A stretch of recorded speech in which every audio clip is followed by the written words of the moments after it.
Assalamu alaikum wa rahmatullahi wa barakatuh. Mes chers frères et sœurs, combien d'entre nous se réveillent au moment du Fajr, mais restent cloués au lit, incapables de se lever pour accomplir cette prière si précieuse? Ce phénomène n'est pas un hasard. Il révèle quelque chose de profond dans notre relation avec Allah Doula. Avant de commencer, abonnez-vous à la chaîne pour plus de rappels, likez pour soutenir le message, et surtout partagez cette vidéo afin que d'autres puissent bénéficier de ce rappel. Aujourd'hui, nous allons découvrir ensemble pourquoi cela arrive, ce que disent le Coran et la Sunna, et comment transformer cette faiblesse en force spirituelle. Restez avec moi jusqu'à la fin, car ce rappel pourrait changer votre vie et votre rapport à la prière. Le prophète Salam nous a transmis une image très parlante de l'influence de Shaitan sur le sommeil de l'être humain. Il a expliqué que lorsque l'homme s'endort, Shaitan vient nouer 3 nœuds sur sa nuque. Ces nœuds ne sont pas matériels, mais spirituels, invisibles à l'œil humain. Ils représentent des entraves, des chaînes qui retiennent le croyant dans son lit et l'empêchent de se lever pour accomplir la prière du Fajr. Chaque nœud est accompagné d'une incitation perfide. Tu as une longue nuit devant toi, continue de dormir. Cette parole agit comme une suggestion psychologique qui nourrit la paresse et renforce l'attachement au confort du sommeil. Ainsi, même si le corps est capable de se lever, l'âme est retenue par ces liens invisibles. Ce hadith nous montre que le sommeil n'est pas seulement un état physique, mais aussi un terrain où Shaitan exerce son influence. Le croyant qui néglige ses invocations avant de dormir, qui s'endort sans se rappeler d'Allah, devient plus vulnérable à ces nœuds. C'est pourquoi le prophète Salamnas nous a enseigné des invocations spécifiques à réciter avant de dormir, comme Ayat al-Kursi ou les sourates Al-Ikhlas, Al-Falaq et Anna. Ces invocations sont comme une protection spirituelle qui affaiblit l'emprise de Shaitan et réduit la force de ses nœuds. En réalité, ces nœuds symbolisent la lutte intérieure entre la paresse et la discipline, entre l'appel du confort et l'appel de la foi. Lorsque le croyant se réveille, il ressent souvent cette lourdeur, cette hésitation à quitter le lit. Ce n'est pas simplement une fatigue physique, mais bien l'effet de ces nœuds spirituels. Le prophète Salam a précisé que le premier nœud se défait lorsque l'homme se souvient d'Allah. Cela signifie que le simple fait de dire « Alhamdulillah » ou de prononcer une invocation au réveil brise déjà une partie de l'influence de Shaitan. Le deuxième nœud se défait lorsqu'il accomplit les ablutions. Ce geste, qui peut sembler ordinaire, est en réalité une purification qui chasse les influences négatives et prépare le corps à la prière. Enfin, le troisième nœud se défait lorsque le croyant accomplit la prière. À ce moment-là, il se lève avec énergie et lumière, débarrassé des entraves invisibles qui l'empêchaient de répondre à l'appel de son Seigneur. Ce hadith est une leçon profonde sur la nature de la paresse et de la procrastination. Beaucoup pensent que rester au lit est simplement une question de volonté ou de fatigue. Mais en réalité, il y a une dimension spirituelle. Shaitan profite de la faiblesse humaine pour renforcer l'attachement au sommeil et détourner le croyant de son obligation la plus importante, la prière. C'est pourquoi le prophète Soulam al-Shlam a insisté sur l'importance de se rappeler d'Allah dès le réveil.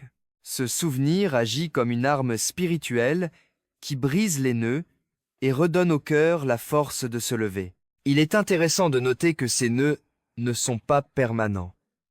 Ils se défont progressivement à condition que le croyant prenne des mesures concrètes.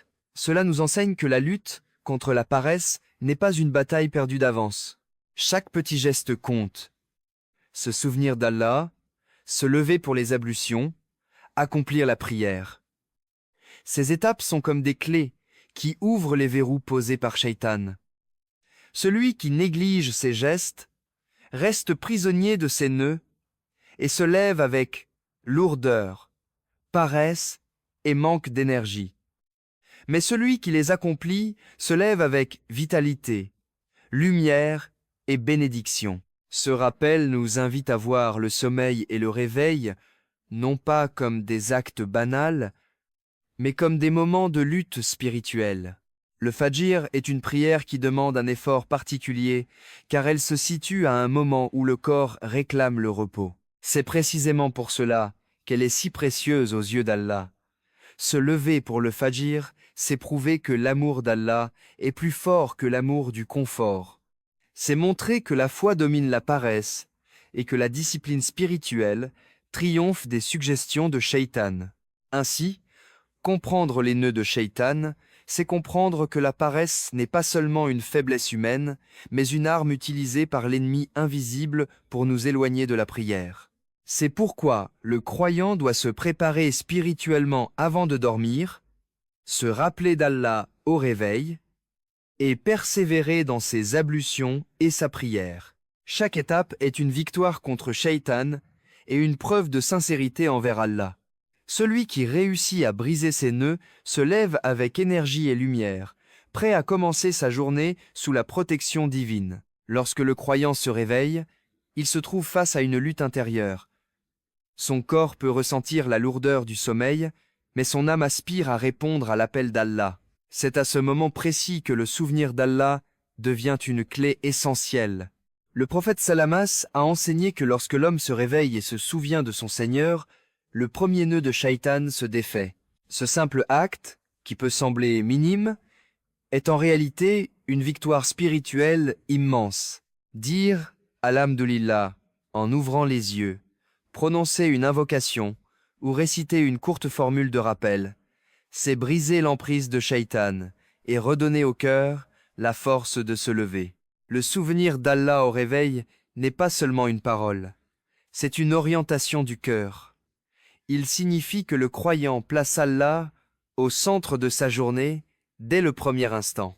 Ce geste transforme le réveil en un acte d'adoration et donne une énergie particulière. Celui qui commence sa journée par le dhikr ressent une lumière intérieure, une paix qui contraste avec la lourdeur de la paresse. Le Coran nous rappelle « Ceux qui croient et dont les cœurs se tranquillisent au rappel d'Allah. N'est-ce point par le rappel d'Allah que se tranquillisent les cœurs » Sourate Arad 13, 28. Ainsi, le souvenir d'Allah, au réveil, n'est pas seulement une arme contre Shaitan, mais aussi une source de sérénité et de motivation. Il est important de comprendre que ce souvenir est une habitude à cultiver.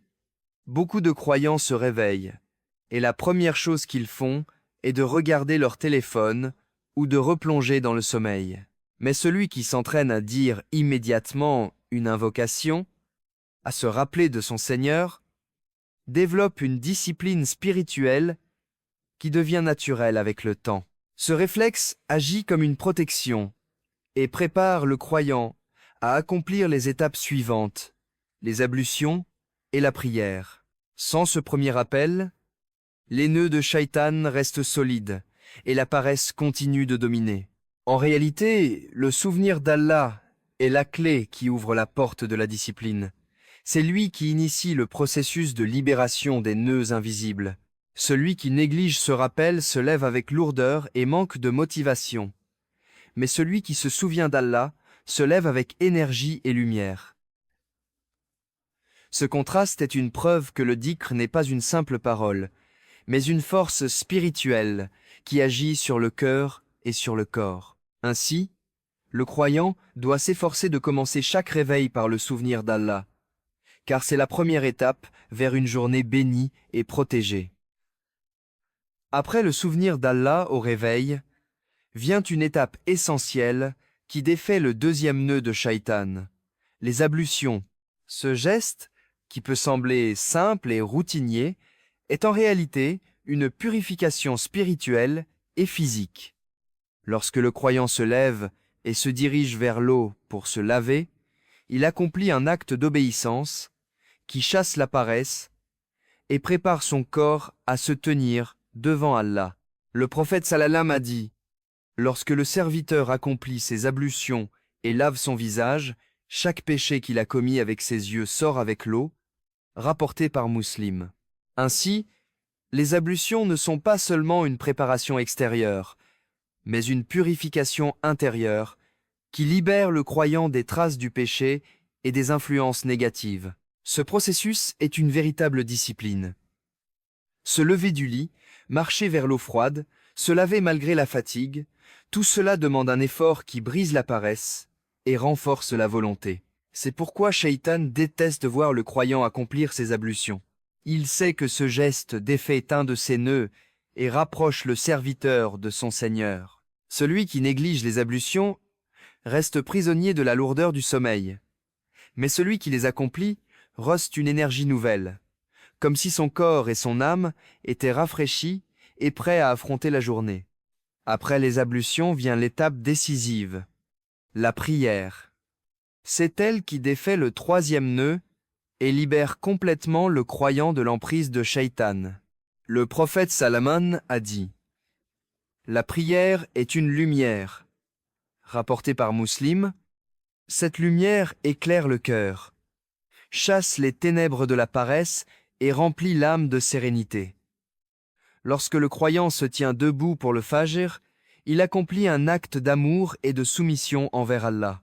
Il prouve que son attachement à son Seigneur est plus fort que son attachement au confort du sommeil. La prière du Fajr est particulière. Elle se situe à un moment où le monde est encore plongé dans le silence, où la majorité dort. Se lever à ce moment-là est une preuve de sincérité et de discipline. Le prophète Salman a dit « Celui qui accomplit la prière du Fajr est sous la protection d'Allah. » Rapporté par Muslim. Cela signifie que toute la journée du croyant est placée sous la garde divine, protégée des dangers visibles et invisibles. En accomplissant cette prière, le croyant ne gagne pas seulement une récompense spirituelle, mais aussi une protection qui l'accompagne dans ses activités quotidiennes. Ainsi, les ablutions et la prière sont deux étapes qui transforment le réveil en un acte de victoire spirituelle. Elles brisent les nœuds de Shaitan, purifient le corps et l'âme, et remplissent le cœur de lumière. Celui qui les accomplit se lève avec énergie, vitalité et bénédiction, prêt à affronter sa journée sous la protection d'Allah. Celui qui les néglige reste prisonnier de la paresse et commence sa journée avec lourdeur et faiblesse. C'est pourquoi le croyant doit s'efforcer de faire de ses gestes une habitude quotidienne, car ils sont la clé d'une vie spirituelle équilibrée et d'une relation sincère avec son Seigneur. La prière du Fajr occupe une place unique dans la vie du croyant. Elle n'est pas seulement une obligation quotidienne, mais une véritable protection spirituelle. Allah nous rappelle dans le Coran. Certes, la prière préserve de la turpitude et du blâmable. Sourate Al, Ankabut, 29 contre 45. Cela signifie que la prière agit comme un bouclier qui protège le cœur et l'âme des influences négatives, des tentations et des péchés. Le Fajr en particulier est une barrière contre la paresse et l'insouciance, car il demande un effort particulier.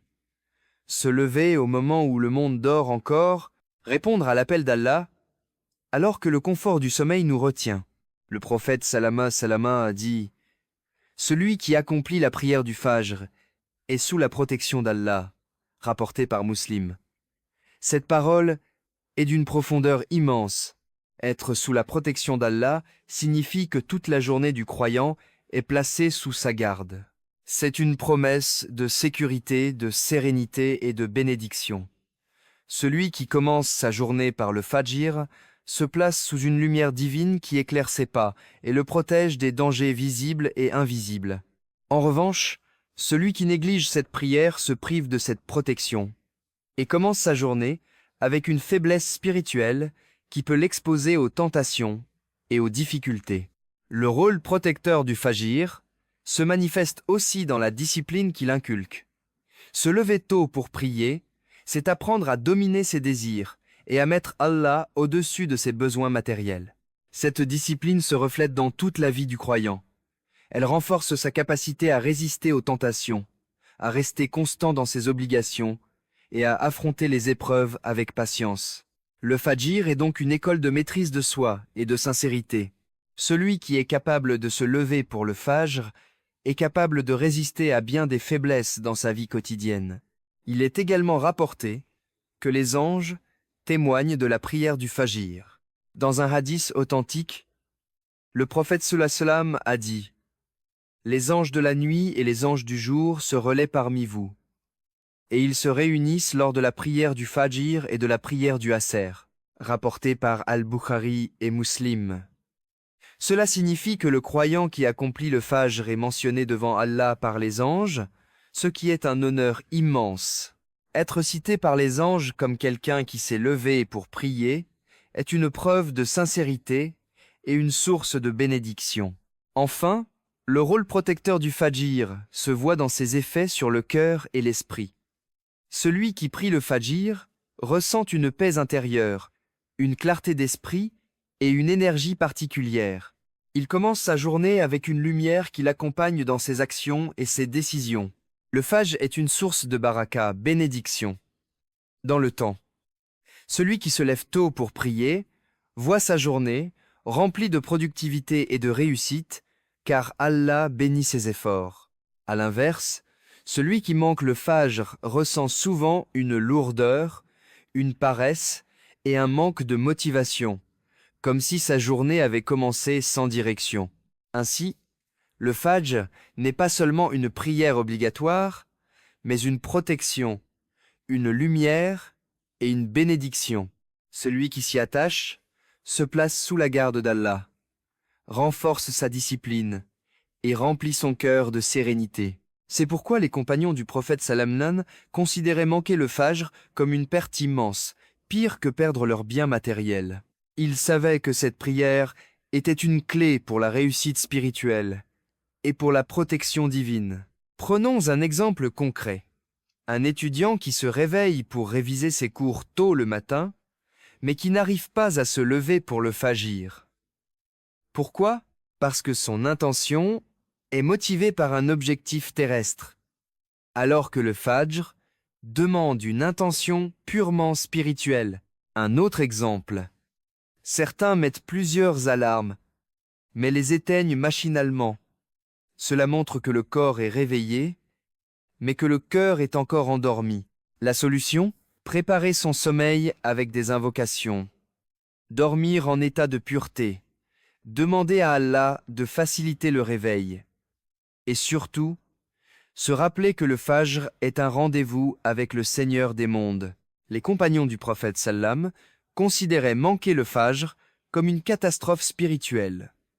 L'un d'eux disait « Manquer le fajr est pire pour moi que perdre toutes mes richesses ». Voilà l'importance qu'il donnait à cette prière. Mes frères et sœurs, le fajr est une lumière dans la vie du croyant.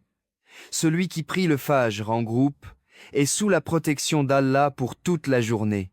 Imaginez, vous commencez votre matinée avec la paix, la sérénité et la bénédiction divine. Ne laissez pas Shaitan voler ce trésor.